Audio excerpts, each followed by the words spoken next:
Hi, and thank you for joining me on another episode of the Tech Exec Podcast, where I help you create amazing engineering teams. Teams worth leading because life's too short to do anything else.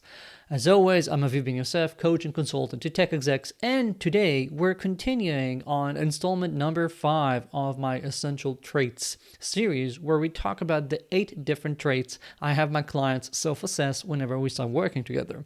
We've covered a few very nice ones, so you can check the backlog if you missed something.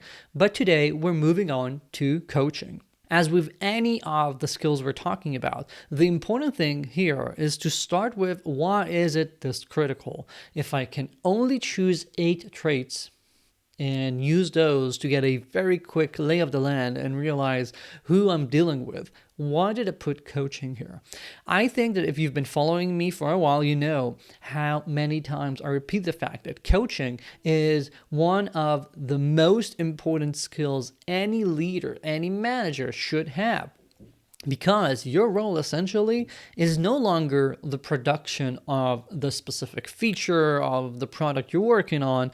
Your product really is the team that's doing that.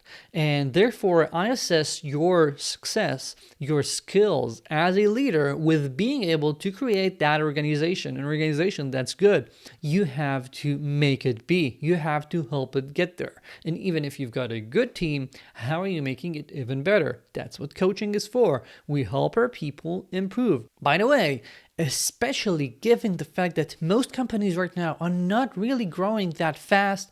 They're very picky whenever it comes to staffing positions, hiring people. Even if someone leaves, they don't automatically restaff, which I think is the right approach.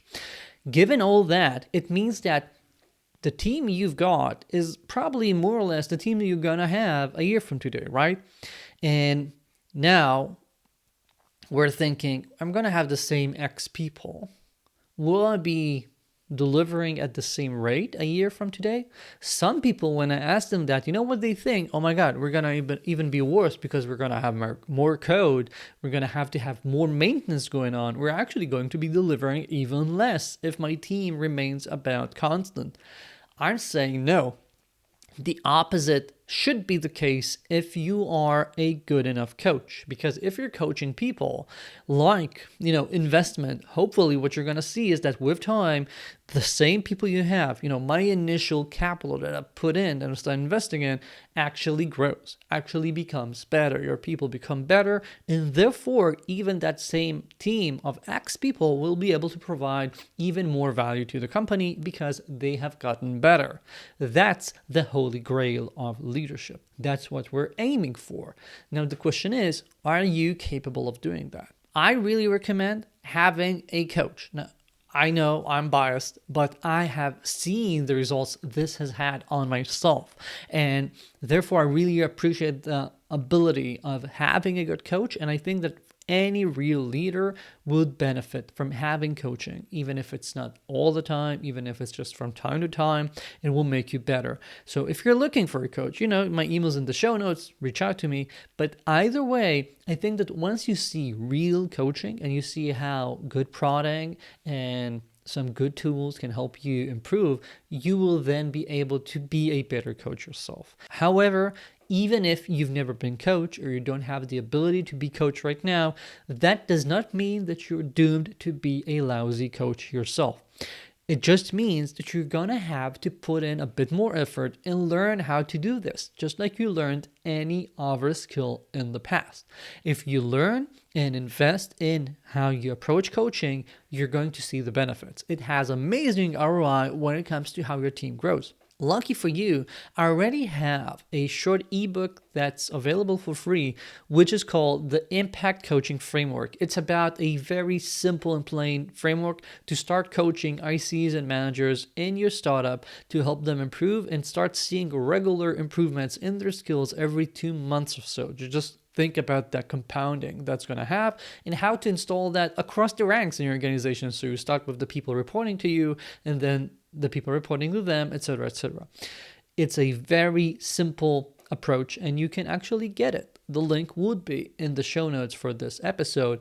And I've already gotten a bunch of very positive feedback about VPs of engineering who started implementing it a few months ago and are seeing the results real quick. In addition to that, I think that we have to learn that coaching is a major part of our role.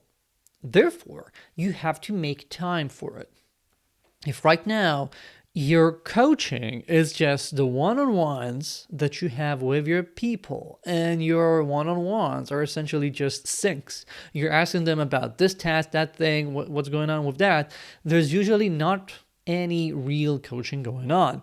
And therefore, if there's no space for it, it cannot happen. And for a lot of people, it's scary to even start with giving people feedback, with giving them some goals and objectives to improve themselves. If you're starting out of the blue, you're afraid of people feeling, oh my God, is this just, putting me on a PIP, on a performance improvement plan without saying so? And as I explained in the ebook, I think we need to make time for this. We need to explicitly make a platform for coaching, for improving. You need to tell your people this is something you're going to take seriously. This is one of your most important priorities personally as a leader. And therefore, you're going to be making an effort to talk about this, to talk about that, to give them some sort of real feedback, to have goals for them. Make this explicit, even if it feels odd, because my experience shows that once we do this, after a very short while, people just get used to it. They realize that, okay, this is just what we're doing right now. This does not mean that I'm not doing well, and it's actually an opportunity for me. That's going to be the case with the majority of people. So just be explicit. Whenever you're not explicit, when you're implicitly trying to all of a sudden provide people with feedback, that's when people get wary. That's when they start thinking, oh, did I mess something up? Am I in trouble? Are they thinking something that they're not telling me? That's why we need to talk.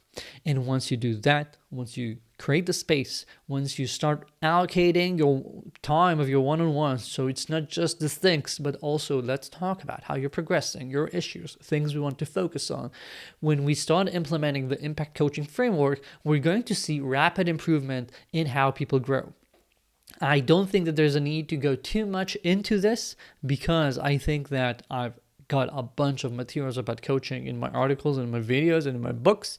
However, one last thing, I want you to realize that coaching is different when you're coaching managers, when you're coaching ICs, when you're coaching managers of managers, etc. You have to take on some adaptations to how you help that person become better in what they're doing.